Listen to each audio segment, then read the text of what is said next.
Well, it's a day after I published episode or chapter 69.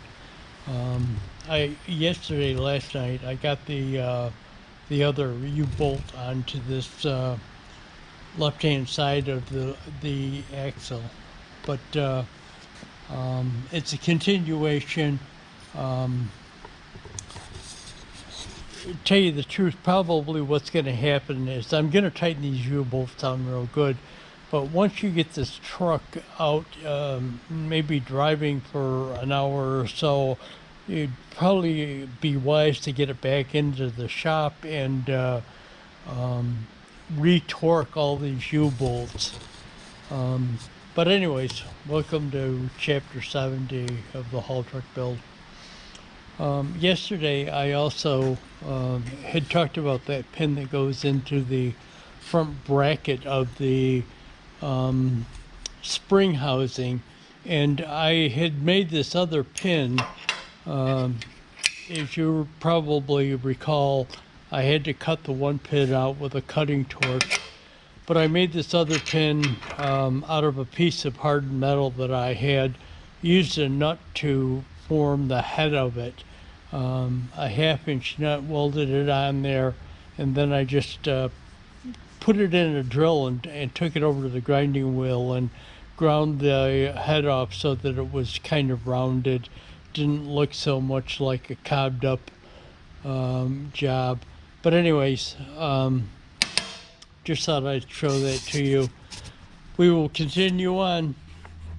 I was back working on the truck. I just got back to it.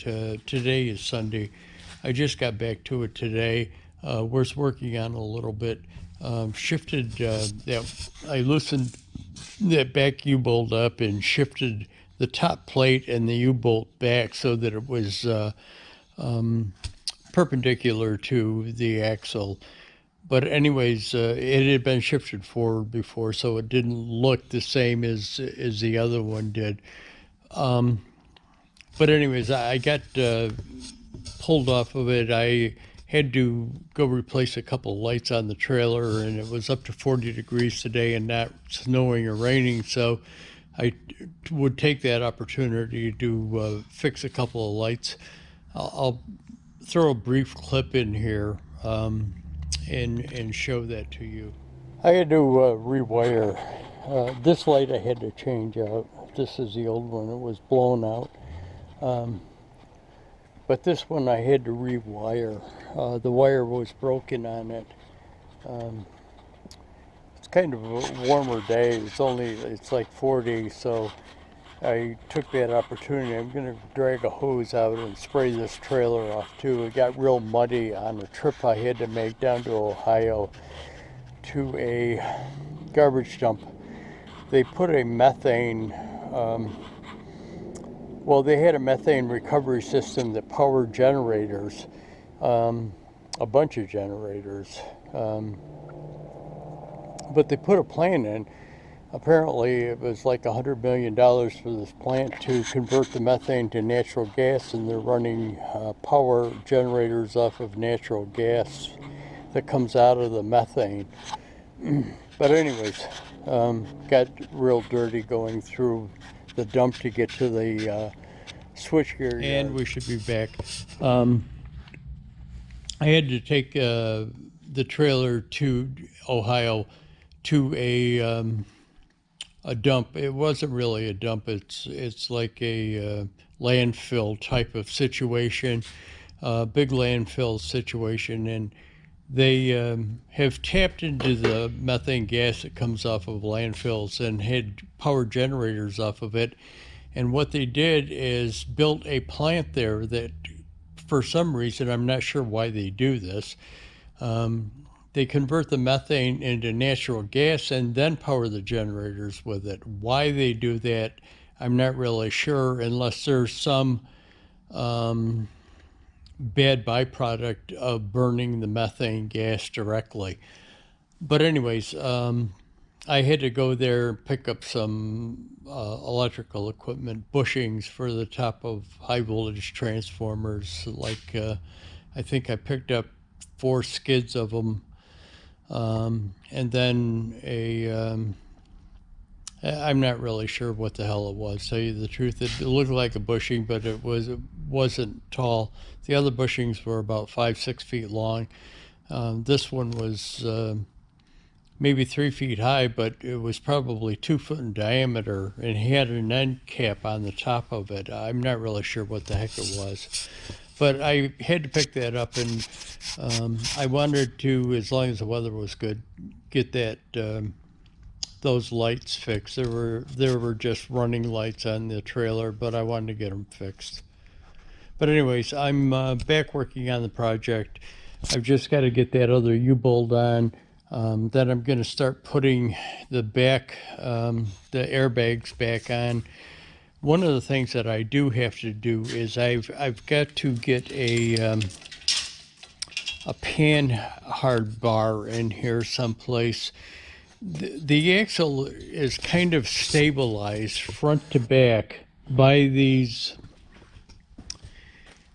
rods here. These rods go back to stabilize the axle from moving forward and backwards, but there's nothing really to keep the axle from shifting side to side when you have airbag suspension in the back, because the airbags are flexible, so it could shift side to side. So at some point in time, I've got to get a panhard bar on this up to the frame. One that pivots up and down logically, or is flexible so that it can tilt up and down as I raise or lower the axle with the airbags. But I am back working on it. Just a brief little clip here. I got the front U-bolt on the right side. I got it installed. They're not tightened down yet. And then I came over and put the airbags kind of in place and let the frame down onto it so that I can get the holes marked to where they're going to go. I've also got to fit up the shock absorbers and figure out how I'm going to mount them. Not mount them down there, but mount them to the frame. But anyways, it's continuing. So just a quick shot here to show you that I've got the mag drill set up, and I've already drilled 2 of the holes on the left-hand side. But I'll try and set up the camera and videotape me drilling one of them. These are the holes for the airbag mounts in the frame.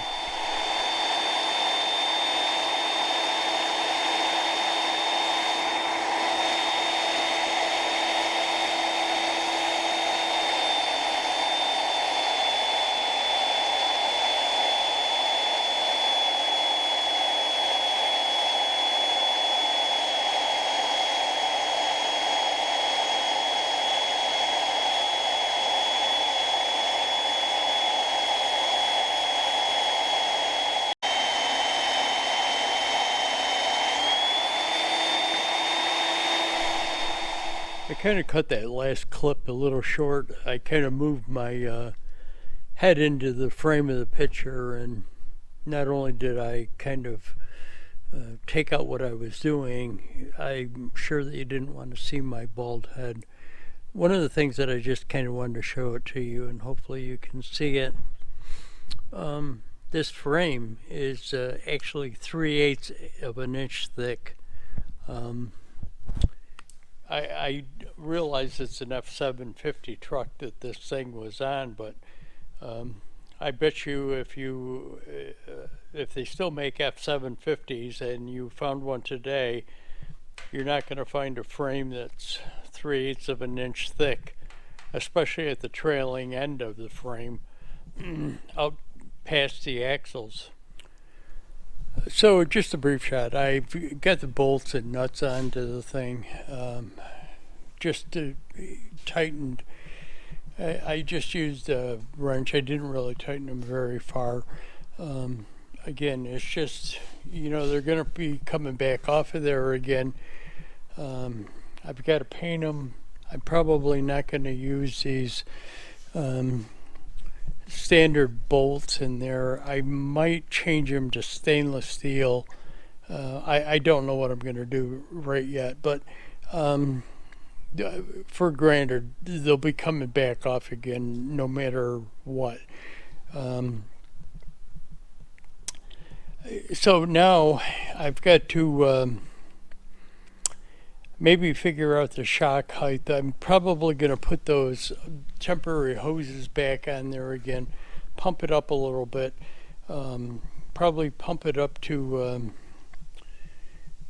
I don't know what the working pressure is going to be in this thing, but let's say I pump it up to 50 pounds. And so then adjust the shock height to that.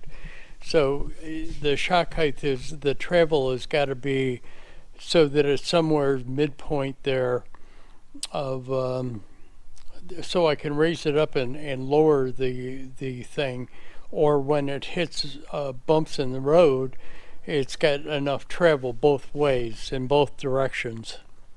But anyways, I'll bring you back. So it's Wednesday. It's probably about 3:30 in the afternoon. I got back around 12:30 from. I had to make a haul. I'll throw a couple pictures in the over on the side here. I just had to go to a place called Pena in New York and pick up some generators, and one of the generators had a cooling. Now, you would say it's a radiator. They call it a cooling tower because it's independent of the engine. It doesn't sit on the framework with the engine, and it has its own pump and electric motor for the fan. They call it a cooling tower, but it's basically an independent radiator. For the one generator was, I think it was 275 kilowatts, and the other one, I'm not even sure what the other one was. The 275 was it's a diesel engine converted to natural gas. The other one was a gasoline engine, an 8-cylinder gasoline engine. Both of them were converted to natural gas. But anyways, I'm back here, and what I did is hook that air tubing back up and pump the springs. The airbags up. I think you saw me take the tape over. So I picked the frame up, the rear of the frame up 3 inches by inflating the airbags. Now, there's no weight on the frame. So if I let the air out, what happens is the frame goes down. But there's absolutely no weight on there. I have this funky air gauge. I used to have a digital one, but it stopped. The batteries ran out. I have this air gauge, but it wouldn't read anything. No, I've got another one in my truck. I'm just not gonna go out. It's getting late in the day. I'm not gonna go out and get it. But yeah, so I hooked the air back up, inflated the bags up. One of the things that I've got to go back and get the information on the bags to see how far they will extend up, and see where I am as far as that reach goes right now. But again, there's no weight on the truck, so that air gauge, I'm not sure if I said this, but that air gauge wouldn't read any pressure.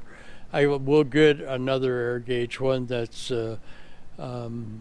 better, that I use to check the air pressure and the airbags on my Ram. But I'll bring that in tomorrow and show it to you. But I just kind of wanted to bring you over here, show you that I did hook that air back up and put air in the bags. Yeah. So it's the next day from when I did that. I did go out and get that air gauge in. I still can't get any pressure reading on her.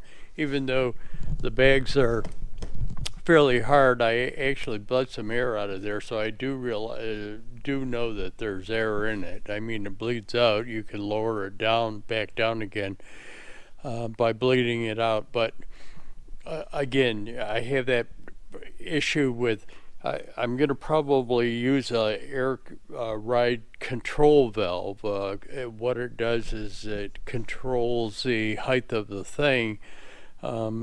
There's a pressure adjustment on it. So if you load the back of the truck, it is the same height, or if you unload it, it reduces the pressure in the airbag so to bring it back to the same height. I'm probably going to use one of them, but again, I don't know whether those control valves have a range limit into the pressure. So there's a lot of variables to what I have to do to find out. But again, Panhard bar shocks, but it'll all be in upcoming videos. Thanks for watching, guys. Hit that like button, subscribe.